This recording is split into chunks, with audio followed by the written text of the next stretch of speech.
Hey guys, this is Press here, and today I'm going to bring you the best level 8 REQs to use, and there's not as many REQs obviously at level 8, but there's still a lot of essential ones, and I'm going to start it off with the bayonet. Now, with the bayonet, it doesn't matter what weapon you put it on, but you're always going to want to have one weapon with it. So whether it be a DMR, a BR, an SMG, you're just always going to want to have it with you because, it's going to give you a longer lunge range with your melee, and more importantly, it's going to do more damage. It's going to be a one-hit kill on almost everyone other than the people with like OSs or, like upgraded shields or some kind of weapon that gives them more shields. So it's going to be one-hit killing a lot of people.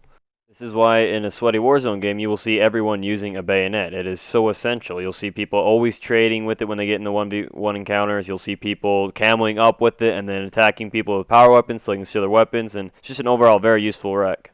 So preferably my combination is one weapon with a sound dampener and one weapon with a bayonet, and that really is essential and will improve your gameplay. Okay, next I'm going to move on to the Hannibal tank.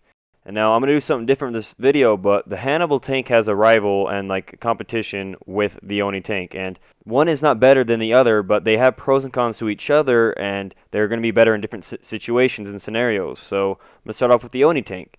Now, the pros to the Oni tank is that it has more armor, a faster cannon, and that's therefore going to give it a higher DPS than the Hannibal tank. It has a near instant velocity, and it is REQ 7, so it's going to be you're going to be able to call it in sooner than a Hannibal tank.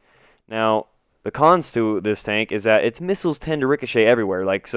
They could hit walls and bounce off, and they don't really explode on the walls. Like if this thing were to actually explode on the walls and stuff and not ricochet everywhere, it would be a monster. It'd be better than the Hannibal. But since it ricochets everywhere, that is a con to it.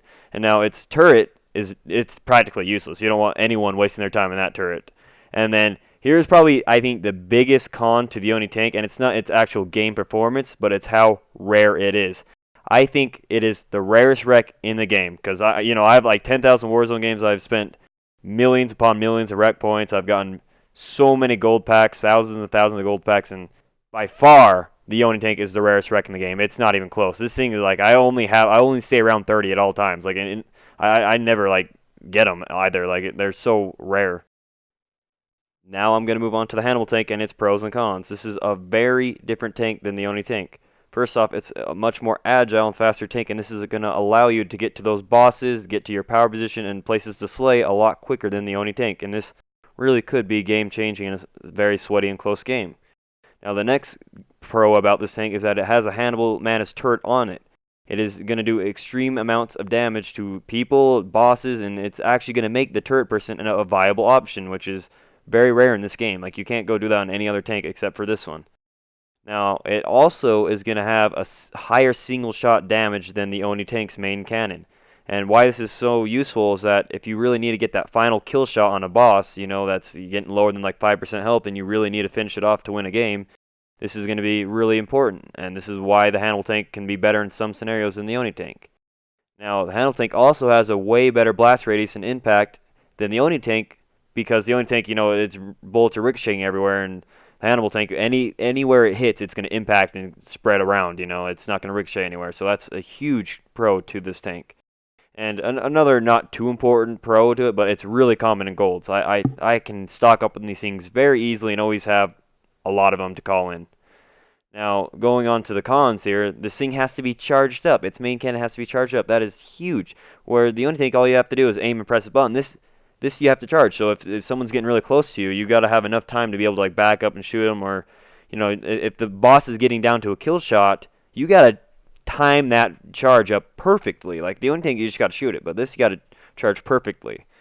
And then just another con to it is it's level 8. That is, a whole extra 30 seconds you have to wait for it, or just an extra bar. Like that is a lot more time there, and you could consider calling in a PHAETON HELIOS, as I'm going to talk about later.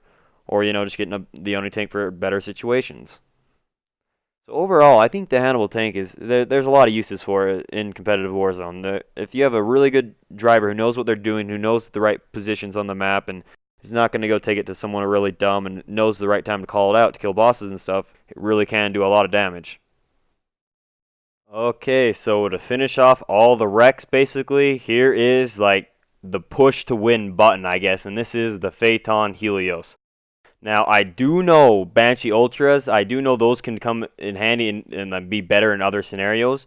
But overall, everything in general, the PHAETON Helios, this is probably the best wreck in the game, the best vehicle. Like, if used right, if you position yourself right and avoid lasers and hide in the right places and push with your team in the right places and kill the right bosses, this thing does so much work on the map. Like, you know, it's going to do so much damage on bosses because of its missiles and its main beam. It's going to do so much damage on people. Like, if you ever get in the range of a person, they're dead. They're not living through a PHAETON Helios. Like, and it's just, and there's so many places you can even hide with this PHAETON. Like, you can get on top of a fortress, get behind a base, go in your core room. You know, you can just really hide with this thing and just hover around and really play smart with the PHAETON Helios and evade any danger. And now, there are plenty of counters to a PHAETON Helios, such as a plasma pistol, a laser, you know, other air support vehicles, Manuses, you know, like there's plenty of counters to it.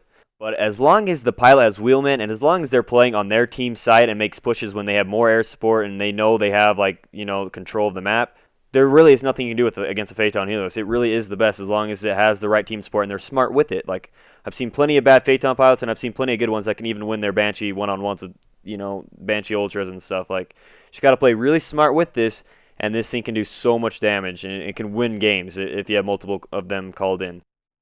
Alright, that sums up the best level 8 Rex video and basically the series in general. Now, I've definitely enjoyed making these tip videos, and I hope you guys have gotten a lot of information from these and have learned something. Now, my goal for the future is to continue making one tip video a week, so I'm definitely open up to suggestions, and I want you guys commenting what you want to see from me in the future for tip videos. You know, like, I'm going to still continue my gameplays and commentaries, but I do want to do that one tip video a week.